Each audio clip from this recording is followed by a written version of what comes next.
The Blackwood Clinic loomed against the winter sky, snow muffling the world into a deep, unsettling quiet. Elena, a young psychologist, arrived alone, the clinic's oppressive silence settling on her shoulders as she walked its labyrinthine, shadowed halls. That first night, as darkness swallowed the landscape, whispers rose from the walls, cold, sorrowful, and impossible to ignore.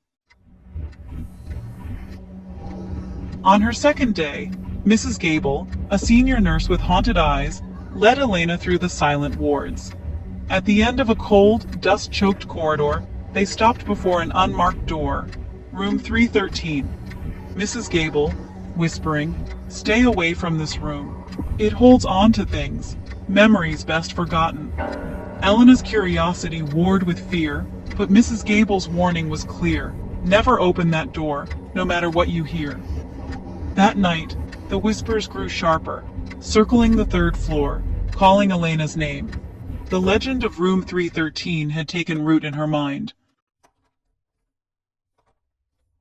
For days, Elena tried to ignore the whispers that seemed to seep from the very walls, but they grew relentless, echoing in her mind at all hours. Each night the voices grew louder, more insistent, until sleep became impossible. She wandered the halls, haunted by the sense that something was waiting for her, just out of sight. On the third night, unable to resist the pull any longer, she took the cold, heavy master key and crept to the forbidden door at the end of the corridor. Her heart pounded as she slid the key into the lock. The mechanism turned with a shuddering click, echoing down the empty hallway like a warning. Inside, the room was empty, just dust, moonlight, and silence so thick it pressed against her skin. Relief flooded her for a moment, until she glimpsed her reflection in the grimy window. It was not her own face staring back, but her childhood self, eyes wide with fear and confusion, as if trapped in that moment forever. Shadows shifted along the walls, and memories she'd tried to bury surfaced. The night her brother vanished, the guilt she'd carried for years. The room was not empty. It was waiting for her, holding secrets and sorrow in its silence. Elena fled, heart racing, but the memory clung to her like the clinic's chill, following her into the darkness, refusing to let go. The next day, Elena moved through the clinic in a daze, haunted by what she'd seen. Every step echoed with memories she couldn't shake, her mind replaying the night before in fragments. The sterile walls seemed to close in, amplifying her sense of isolation and dread. That night, unable to resist the pull, she returned to room 313, compelled by a need to understand what had happened. The door creaked open, and a chill swept over her as she crossed the threshold, heart pounding. The room transformed before her eyes, replaying her deepest regrets, her parents' grief, her own childhood shame, failures she'd tried to forget. Shadows flickered on the walls, each one a memory she'd buried long ago. She was both observer and participant, reliving every painful moment as if it were happening now.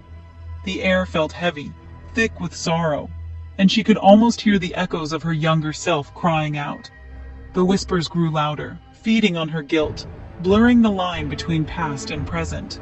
They circled her, relentless, their words twisting into accusations and doubts she'd tried to silence for years. Each visit pulled her deeper, the room becoming a stage for all her secret shames. She saw herself from every angle, unable to hide from the truths she'd avoided, the pain she'd never truly faced. The clinic's antiseptic air mixed with the scent of her mother's perfume, memory and reality merging. The familiar fragrance was both a comfort and a reminder of everything she'd lost. The room was alive, and it knew her. Every secret, every sorrow, every hope she'd ever dared to hold, it saw them all, and it would not let her go. With every return, the room seemed to shrink further, the walls pressing in with a silent, suffocating force. The window, once a promise of escape, now receded to a distant, unreachable star, its light barely touching the gloom.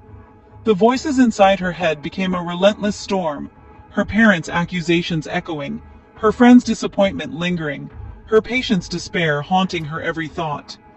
They swirled together, inescapable, growing louder with each passing moment, until they drowned out even her own heartbeat. One night, as the storm raged, the door slammed shut with a finality that shook her to her core. Elena lunged for the knob, desperate to escape, but her hand passed through it, no longer solid, no longer real, just a fading memory slipping through her fingers. The air thickened around her, heavy with regret, as the whispers wrapped tighter, suffocating her with every secret she tried to bury. She realized with a cold certainty that she was truly trapped. The room hadn't imprisoned her. It was her own guilt, festering and unspoken, that had built these walls. The clinic, the snow, the endless whispers, these were only scenery, a backdrop to the true torment within. The real haunting was inside her mind, where memories replayed and regrets refused to fade. Room 313 was not just a place, but a mirror, forcing her to remember, to relive, again and again, every mistake and every loss. In that endless loop, there is no escape, only the room, and the ghosts we bring with us, haunting us long after the doors have closed.